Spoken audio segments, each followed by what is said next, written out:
to you. If I had one of these discs here, you've all seen a diskette. If I had a blank diskette and I put that on a postal scale, it'll weigh about 7/10 of an ounce. It's blank. If I spend hundreds of dollars and load it with over 1 million bytes of software, what does it weigh? 7/10 of an ounce. See, it has no mass of its own. It's like a light switch. It weighs the same whether it's a 1 or a 0, whether it's on or off. You follow me? Same kind of an idea. Software has no mass.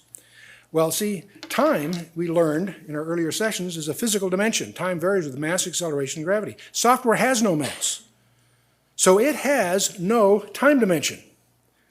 Now, my dilemma in trying to deal with this is I look out here at the audience, I can't see you. It's not a question of lighting. I can't see you. I can only see the temporary physical residence you reside in. The real you, call it soul, spirit, give it what vocabulary you like, is software, not hardware.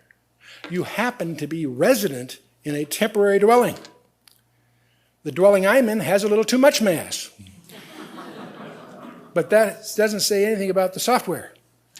And the analogy that always pops in my mind, I can remember as I was traveling, since I write a lot and I travel a lot, I'm very dependent on a laptop. I had an old laptop that finally died, gave up the ghost, if you will. And I was in big trouble. And some friends of the ministry realized my predicament and treated me as a gift to the top of the line, at that time, laptop. And I'll never forget that day because I loaded it with all my favorite tools, my favorite Bible programs, my favorite files, my favorite word processor, all that stuff. And it all came up working, except it ran about 100 times faster, literally. And it was in full color. I'll never forget that. See, I had a black and white thing. See, I was blown away with how much gain I had and still familiarity with everything. I didn't have to change anything. Everything I was using still worked. It was recognizable. And the reason I want to bring this up, see, you are heading for an upgrade.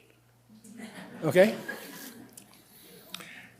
The real you has no mass. The real you is eternal, whether you like it or not. That's the problem. Where are you going to spend it? If you're perfect, without fault, so that you can be in the company of the supreme being that we all worship, that's great. I don't think any of us are.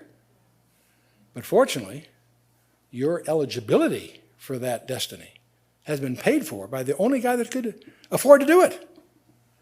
And it's available for the asking. It's interesting. I want to talk about Frank Tipler. He's not a believer. He's just one of these super bright